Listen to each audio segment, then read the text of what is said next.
Bonjour, ce qu'on va apprendre aujourd'hui, c'est avoir un projet comme celui-là. Quand on clique sur un objet, il apparaît dans un autre endroit. Voilà, pour 2 et pour 3. Donc, comment créer ce genre de projet? C'est pas sorcier, donc c'est très facile. On va commencer par l'insertion des objets.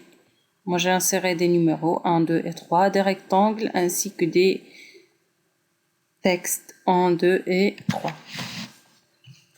Ensuite, on va créer les objets qui vont apparaître. Donc, ce que je vais faire, donc, c'est copier l'objet et le coller dans l'endroit où je veux qu'il apparaisse. Donc, avec un CTRL-C et CTRL-V, je le dépose ici. Après, je le cache. Avec un clic droit, décocher l'option afficher l'objet, ou bien juste avec un clic F3. La même chose pour le numéro 2.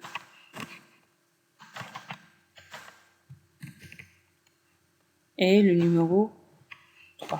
Voilà, donc j'ai les objets affichés et les objets cachés. Donc je vais renommer ces objets pour distinguer des autres. Donc 1-C, ça veut dire caché.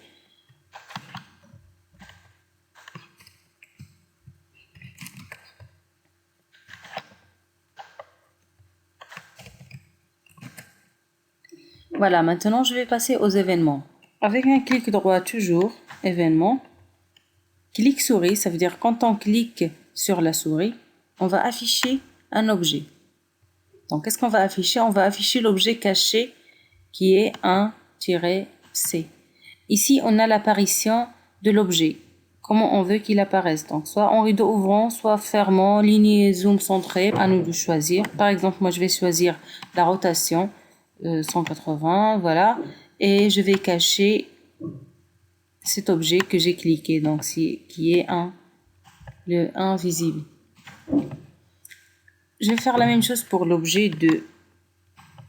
Voilà, événement. Avec un clic souris, je vais afficher le 2 caché, toujours avec le même effet qui est rotation, et je vais cacher cet objet que j'ai cliqué qui est 2 visible. Et refaire la même chose pour l'objet 3. Maintenant, on passe à l'exécution.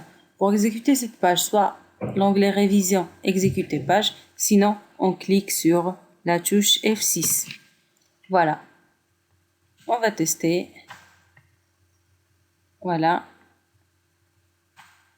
2 et 3 avec un autre effet.